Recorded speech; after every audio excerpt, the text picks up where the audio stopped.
Hey Daniela, taking a look at your assignment here, so I'll give you my thoughts and my notes. I think you're pretty close to being done, so I would encourage you to hit the notes I'm about to give you before you step away from this entirely, but I think you're really close. So if you want to start thinking about and doing work on your next assignment, whatever that be, that is fine by me. Okay, so my notes on this. The things I'm noticing, I know that I saw your note where you said you didn't quite get to everything that you were hoping to get to, but I will talk about what I'm seeing. So I'm gonna start with the cog, and I think that what I'm seeing there is there's a little hitch here in the rotation, kind of the pelvis, where it's rotating in this axis, the y-axis. I can see here it goes back and forward and back again. So if I'm tracing this, you know, if I'm looking at like this edge, let me get some better. I'm not quite warmed up yet with the drawings. And then it goes forward here, and then it goes back again. So I imagine that curve, you're going to have a key like this, a key like this, and a key like this. You know, so it's going to look something like this. And so there's going to be like a problematic key there that's just going to be needed to be moved to be smoothed out. This might be the opposite, so maybe it's going to be like this. You know what I mean? And this is going to be the problematic key, so just take a look at that in your rotate. It'll probably be your rotate Y channel, I expect. And I don't know if that's going to be on like the overall cog control or if that's just going to be on the smaller pelvis control. You'll have to take a look and see. But yeah, the double bounce up and down thing looks solved. So that's great. I'm seeing a little something here about how it loops, or maybe it's just because this is like a held frame where it holds for 2 frames. It feels like everything's kind of animated on ones for the most part. Maybe that's not true, but if this is splined, somehow you have the exact same pose between 33 and 34, so that's kind of making a hitch. 34, 35. So maybe if you haven't splined it, you should spline it. But between 36 and 1, there's kind of a big jump, and I'm not seeing any like horizontal up and down change on the pelvis between where it loops. So that's something to also take a look at. You kind of want that to either, you know, have a little variation in the up and down on it. All right, and then also, you know, when it loops, the blue leg doesn't look like it's very consistent. It's going from straight to like pretty bent in just one frame. And maybe, you know, maybe you still have to spline it, but all this looks splined and like well thought out and everything. Maybe maybe in this pose you want to do try to lift up maybe the center of gravity to straighten that leg out a little, because by here, okay, there's a few things going on where I see like the toe is lifting up off the ground. I think the toe should be flat on the ground.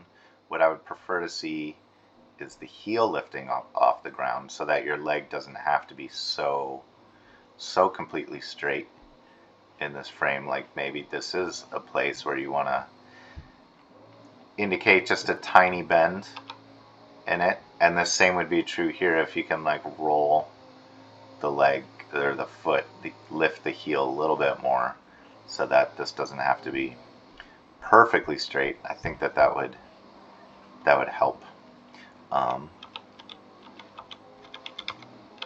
And then the same as, you know, you want it mostly straight here. You're doing great, but maybe just you gotta like, yeah, I don't know, the backwards motion here may be a little too extreme. Maybe tap the foot back a little bit this way. You're gonna have to check out the spacing. You know, you can like track the little ankle ball here and see if all that makes sense. But it feels like there's a bigger jump. Yeah, like the spacing here. Maybe this one needs to be more like there rather than where it's at here.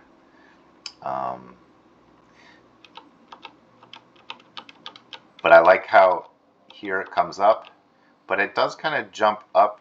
So now it kind of jumps up a lot in the horizontal. And I'll turn on ghosting again. Like that's a big change there. So maybe it needs to just be like a little bit lower, you know, to keep it a little bit smoother.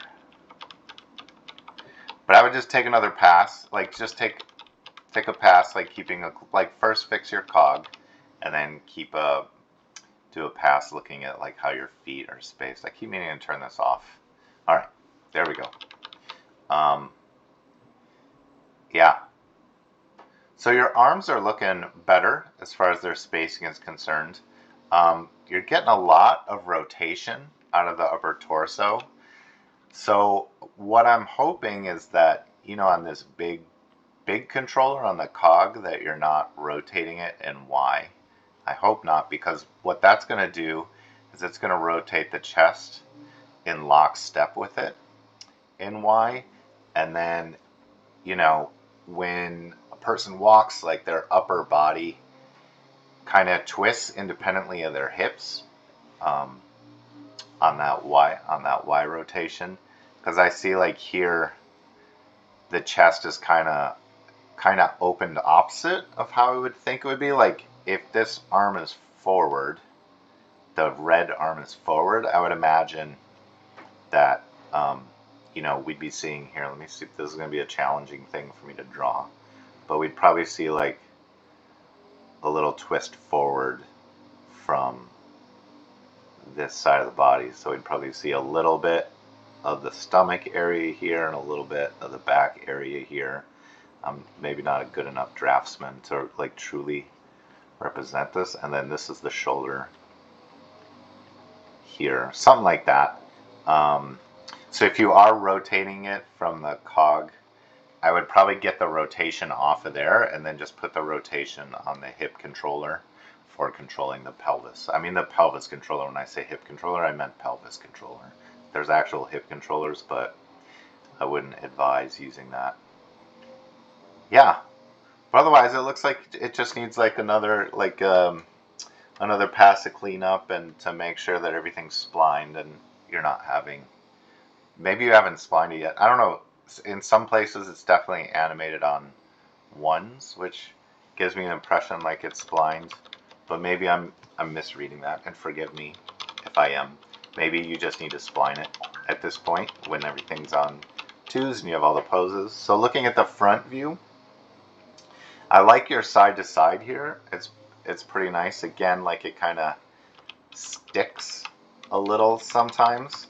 Like I really like your spacing through this area. And I don't mean to keep talking about the stuff that needs attention. Like there's a lot in this that's working great.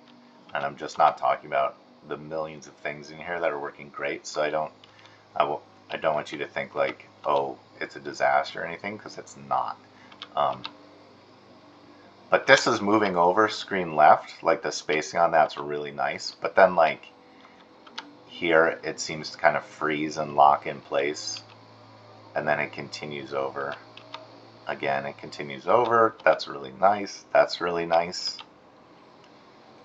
That's fine that it kind of goes up, but I feel like it kind of, that's fine. I want to check that out in Ghost, because I think that's probably fine. Yeah, looks fine. I like it. Yeah, so just make sure when you come over to the extremes that you're not like sticking in the same spot.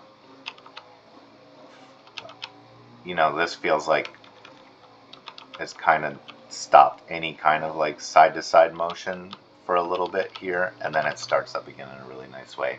So just keep an eye on that. Your arms, like we talked about it, I'm sure that